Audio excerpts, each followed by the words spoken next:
Here's another one of those stories they erased. One of those stories where they were the bad guys, where the truth was so ugly they didn't just hide it, they buried it. But this really happened. And it's gonna sound like something out of a horror movie, but it wasn't. It was real, right here in America, in Natchez, Mississippi. They called it the Devil's Punchbowl, but don't let that name fool you. What happened down there, that wasn't the devil. Or maybe it was, because what they did was beyond cruel. It's a story of genocide, of terror, of hatred for black life, a story of how America punished the very people it claimed to free. And I gotta be careful how I even say this one, because I don't want to get flagged. But imagine this: you've just been freed, you don't have money, you don't have land. You spent your entire life being owned, and now the war is over and the Confederates are mad. They're attacking freed men, burning down homes, dragging people from beds. Massacres are happening all over the South. So what do? You run. You run towards safety, and you head to Natchez, Mississippi, because word is the Union Army is there. And that's what many formerly enslaved black folks did. They believed the soldiers who just fought to end slavery would protect them. They thought maybe the Union would help them start over. At the very least, they thought the Union wouldn't let them die. So they led them to a place that, to them, was like nothing they'd ever seen before. It was much different from the plantations they had just run from. It was green, it was quiet, and for the first time in their lives, they were hopeful.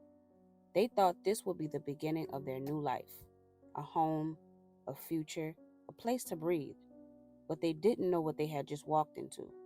Because just when they thought they were safe, just when they started to exhale, the truth showed up. They weren't being welcomed, they were being contained. You see, the Union didn't want them mixing with the white residents. They didn't want to share space, or food, or jobs. So instead of helping, they forced thousands of black people into that pit. And they didn't call it a prison, they called it a refugee camp. But let's be real, this was a concentration camp. No shelter, no sanitation, no food, no doctors, no medicine, and no way out. It was surrounded by guards. If you tried to leave, you were shot. And if you stayed, you got sick, you starved, you died. There were outbreaks of smallpox. People were drinking from muddy water. Children were dying. Women were assaulted. Bodies piled up. And they didn't even bury them. They dumped them into the earth, right into the dirt, and kept it moving. Some say as many as 20,000 people died in that camp. Not all at once, but over time. Because this wasn't a single event. This was slow, deliberate death. It was a cycle. People were dying, more were being brought in, a rotating population of suffering, like their own little prison town, just without walls, rights, or hope. Now, of course, not everyone died. This wasn't just one day. Some say this went on for close to a year. People were in that pit for a long time, sick, starving, and stuck. And remember, this was a concentration camp. I don't know if people really understand what that means. It's not a shelter. It's not a place you can just walk out of. It's a trap. Think about how they do the immigrants now. Lock them up in those detention centers and just leave them there. No trial, no timeline, no freedom. You're just there. Well, that's exactly what they did to black people back then. But worse, because they didn't even try to feed them properly. There was no system in place, just abandonment. Maybe they got scraps, maybe they scrounged, but the point is, they were left there to die. And after a while, the camp started breaking down. The guards stopped showing up like they used to. Diseases were everywhere. The smell was horrible. People were too weak to fight, too scared to run, and too broken to believe they'd be saved. But a few people, somehow, some made it out.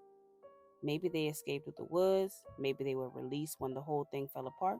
We don't know, because nobody kept records. Nobody asked, and nobody cared. And for the ones who did survive, they had to carry that trauma for the rest of their lives. The ones who lived weren't free. They were haunted. And that's something people don't want to talk about. They love to say if slavery ended, why didn't they just leave? But what was waiting for them on the other side of freedom? Confederate mobs? Fake refugee camps? Death traps like the Devil's Punch Bowl? So yes, some of them stayed on the plantation. not because they wanted to, but because it was the only place they didn't have to run. Sadly, it was the only place they felt safe, the only place they didn't have to beg to survive, and the only place where, ironically, they were less likely to end up in the government run death pit. Freedom was dangerous. The Union didn't protect them, the South wanted revenge, and America didn't care.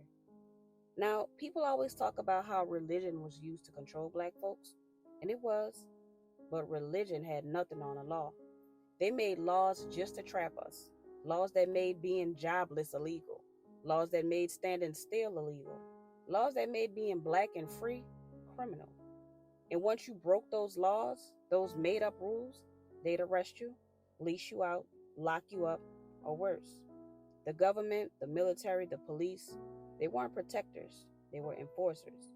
And that's why black people were terrified, terrified to walk, to leave, to hope, because every time they did, it'd lead them to a grave. And like so many stories in black history, this one got buried. No national memorial, no public apology, no textbook. No president has ever stood up and said, this happened and it was wrong. The site became overgrown, trees grew over the bones, peach trees mostly. The fruit was sweet, but the locals wouldn't eat it because they knew what was in that soil. And every now and then, when the Mississippi River floods just right, bones still rise to the surface. But still, silence. No tours, but no justice. The Devil's Punch Bowl wasn't just a footnote, it was a concentration camp run by the U.S. government after slavery was supposed to be over. It was part of a pattern: Memphis, 1866, Tulsa, Ironton, Oscarville, Lake Lanier. Every time we try to build something, they tear it down. Every time we trust someone, they betray us. So the next time someone says, get over it, ask them if they've ever heard of the Devil's Punch Bowl. Ask them why this country has so many memorials to Confederate soldiers but can't find space to remember the people they left to rot. And the crazy part is, every time I do another story like this, I keep asking myself, when was America ever great? So like, comment, and share this story because these are the ones they want to bury. And as Ida B. Wells said, the way to right wrongs is to turn the light of truth upon them. Remember to subscribe for more stories that they won't put in your textbook. Peace.